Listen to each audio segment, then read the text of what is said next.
Sup guys, Bananakin here. I just want to talk a little about the VxG Marvel Grand Finals between Flocker and Chris G. I like to keep the scope as narrow as possible, as to avoid sidetracking from the topic too much, and that is underperforming in tournaments. I know pot splitting is being talked about, I know there's VxG related drama, and it's not the first time stuff like this has happened, but talking about how Chris G and Flocker performed is what this video is about. Now, let's get straight to the point. Obviously, they weren't picking their main teams, and that's fine. Now, I'm not a Marvel player, but I've watched enough of it to know when somebody is struggling with a character, failing to convert combos, not knowing the proper defensive options, and so on.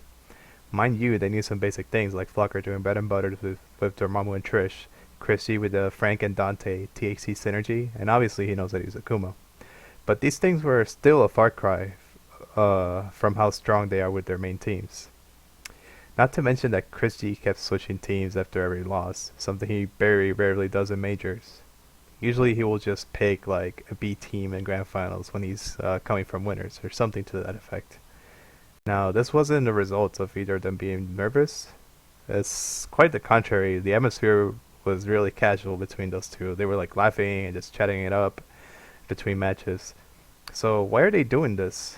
Like at most we can just speculate. But the point is, this is not what we come to expect from these two players in tournament play. So what's at stake here? It's true that spectators are becoming more important with the increasing number of people watching these events live and through streams, as well as the revenue they can provide. But it's not like this compromises the player in a meaningful way. People just want a good show. Is this really that bad? All you really had to do is do your best. The Evo season just ended, so there's not much point in sandbagging, which could be one of the counterpoints.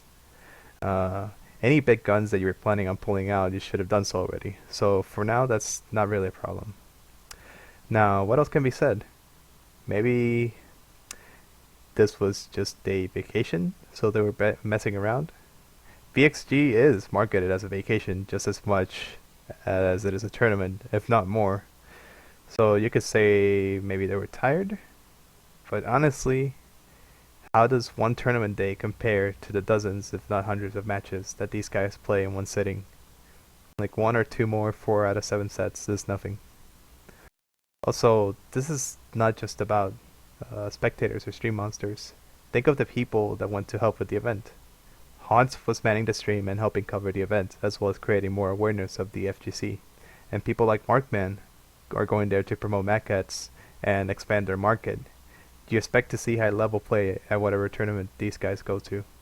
Even Rolando as the host, he would probably appreciate seeing a fellow player from the Caribbean beat Chris G in grand finals while they were both doing their best.